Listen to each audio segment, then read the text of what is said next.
मजा आ गया भाई, मजा आ गया। कैसी लगी? Scan the QR code shown. जैसा कि आपने देख लिया, अभी तक तो खाली सिर्फ इंटरवल ही हुआ है और अभी तक जो मूवी है, आपने थिएटर का रिस्पांस ऑलरेडी देख लिया है, कितनी ज़्यादा शूटिंग हो रही थी। तो इसका मतलब साफ है, मूवी का चलना तो बिल्कुल तय है। बॉयकॉट किसी भी चीज़ से कोई फ़र्क नहीं पड़ रहा है।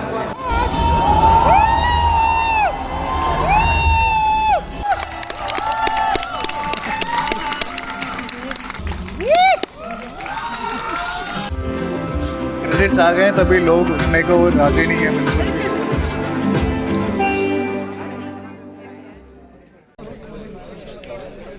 मूवी खत्म हुई है। जो इंटरवल का जो सीक्वेंस है, इट्स एब्सोल्युटली माइंड ब्लोइंग। उसमें 100% तालियां सीटियां सब बजेंगी। थिएटर में आके तो ऐसा लग रहा था जैसे बहिष्कार का बलात्कार हो गया अच्छे से। This is next level cinema, या आप बोल सकते हो। और आई थिंक ये जो क्राउड जो हमें आज देखने को मिला, जो रिस्पॉन्स हमें देखने को मिला इतनी मेहनत के बाद, ये मूवी इस चीज को डिजर्व करती है और शायद ये ठीक भी है। ठीक है। इस लेवल का VFX, इस लेवल का 3D किसी इंडियन मूवी में तो आज तक नहीं देखा गया, एंड दैट्स फॉर श्योर। तो ये मूवी एक प्रॉपर 3D सिनेमैटिक एक्सपीरियंस है और इसको आपको सिर्फ और सिर्फ थिएटर्स में, and I would recommend IMAX screens में ही एक्सपीरियंस करना। बाकी ऑडियंस का रिएक्शन तो आपने देख ही लिया है। लोगों में एक्साइटमेंट इतनी ज़्यादा थी दैट मूवी स्टार्ट होने से पहले ही खाली सर्टिफिकेट के टाइम पे ही वोटिंग स्टार्ट हो गई थी। स्पेशली शाहरुख खान के कैमियो में ऑडियंस दे वेंट क्रेजी। बहुत लॉन्ग ड्यू थी शाहरुख खान की एक बिग स्क्रीन प्रेजेंस। मतलब शाहरुख खान का जो उसमें कैमियो था, it was so interesting, so good, मजा आ गया देख के। You can actually notice the risk taken by the directors. कितना बड़ा रिस्क उन्होंने लिया है आपको साफ साफ दिखता है। इस मूवी में कुछ जो चीज़ें मुझे अच्छी लगी, समथिंग नोट वर्दी, इसके जो सरप्राइज एलिमेंट्स हैं बीच बीच में, this movie is full of surprises. इसमें आपको कब क्या देखने को मिल सकता है, you never know. Next thing is IMAX 3D। जो 3D है इस मूवी में एब्सोल्युटली अमेजिंग। किसी भी अस्त्र की पावर, फॉर एग्जाम्पल नाग अस्त्र, तो नाग अस्त्र जब छोड़ा जाता है तो उस अस्त्र को जो ऑन स्क्रीन 3D पे दिखाया है, इट्स एब्सोल्युटली अमेजिंग। मजा आता है देखने में। एक्टिंग की अगर बात करी जाए तो ये एक थोड़ा सा ड्रॉबैक है मूवी का, because this movie relies heavily on the VFX।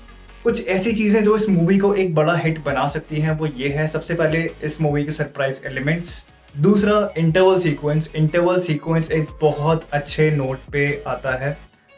मैं रिव्यू नहीं करूंगा, बट जब इंटरवल सीक्वेंस आया था तो सीटियां, तालियां and the whole theatre went crazy. Another thing is the songs. इस मूवी के जो सॉन्ग्स हैं बहुत अच्छे से पिक्चराइज हुए हैं, उनकी सिनेमाटोग्राफी बहुत अच्छी है और 3D में देखने में मजा आता है। स्पेशली देवा देवा सॉन्ग, आपने ऑलरेडी उसको यूट्यूब पे तो देख ही लिया होगा, बट जब आप उसको ऑन स्क्रीन देखते हो भी 3D में, उस सॉन्ग में जो एलिमेंट्स हैं वो बहुत बहुत अच्छे दिखते हैं। तो IMAX का जो एक्सपीरियंस है वो मेरा बहुत अलग रहा है इस मूवी का। बाकी नॉर्मल थिएटर का I am not really sure कि जो रेगुलर थिएटर्स होते हैं उसमें कैसा एक्सपीरियंस हुआ होगा। अगर आपने मूवी देखी है तो कमेंट सेक्शन में मुझे ज़रूर बताना। बाकी कुछ चीज़ें जो डिसअपॉइंट करती हैं वो है इस मूवी के dialogues and acting as well. कहीं कहीं पे ये मूवी जो है वो थोड़ी सी ड्रैग भी हो जाती है। कुछ रणबीर कपूर और आलिया भट्ट के बीच के जो रोमांटिक सीक्वेंसेस हैं वो आई थिंक थोड़े से ड्रैग्ड हैं, उतना ड्रैग नहीं होना चाहिए था। और कुछ डायलॉग्स बहुत ज़्यादा क्रिंज वर्दी भी हैं। Like I said, some scenes have been dragged a lot and the editing could have been much better, but I think उतना फ़र्क नहीं पड़ता है क्योंकि जो बाकी की जो चीज़ें हैं मूवी में, आप उनमें इतना ज़्यादा इन्वेस्टेड रहते हो that you actually ignore these slight mistakes या इस टाइप के सीन्स, और आप वेट करते हो कि कब एक VFX से भरा एक्शन सीक्वेंस आए। The climax of this movie holds a big surprise और एक बहुत अच्छे क्लिफ हैंगर नोट पे ये मूवी खत्म होती है, which leaves us craving for part 2 of this movie. बाकी you cannot stop SRK fans to go into the theater. SRK fans तो मतलब जान दे देंगे इसके लिए, क्या बात कर रहे हो आप?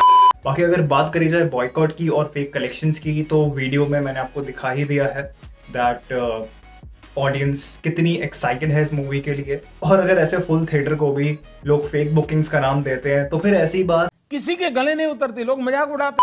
All in all I would say that support this kind of cinema. ऐसी एक्सपेरिमेंटल मूवीज को हमें बिल्कुल सपोर्ट करना चाहिए। As a cinema lover I actually enjoyed this movie. I enjoyed the cinematic experience. मुझे इंटरटेनमेंट मिला। I am really happy with that. और जैसे कि मैंने पहले दिखाया, ऑडियंस का रिएक्शन हमने देख ही लिया। और जो लोग इस मूवी को 1 स्टार 2 स्टार ये कह के दे रहे हैं दैट ये बहुत ही अनरियलिस्टिक मूवी है, बिना सर पैर की है, सो सीधी सी बात है, हर मूवी की एक कैटेगरी होती है and this movie falls into a fantasy category. उस कैटेगरी में कोई मिल गया आती है, उस कैटेगरी में हैरी पॉटर आती है और अवतार भी आती है। तो ये मूवीज को अगर आप बहुत ज्यादा अच्छा बोलते हो और ब्रह्मास्त्र को क्रिटिसाइज करते हो, तो फिर तो मैं बस एक ही बात बोल सकता हूँ कि हिपोक्रेसी की भी सीमा होती है। और अगर इंडिया कुछ बेटर करने की कोशिश कर रहा है, अगर वर्ल्ड वाइड रिकॉग्निशन मिल रही है, फॉरेन कंट्रीज भी अगर तारीफ कर रही हैं, तो फिर क्या तकलीफ है इनको? So it absolutely raised the bar for VFX movies and experimental cinema. That's what I can say. But then again, this is not everyone's cup of tea. हर किसी को समझ में नहीं आएगी ये मूवी। अमेरिका का दलाल बहन। So I'll give this movie 3 out of 5 stars. 1 star मैं इसलिए डिडक्ट करूंगा because of the length of this movie. The editing could have been better. And 1 star for some cringe-worthy dialogues and acting, of course. तो final verdict तो मेरा यही है कि मजा आया। तो अभी तक अगर आपने चैनल सब्सक्राइब नहीं करा है तो भाई कर लो और घंटी दबा दो।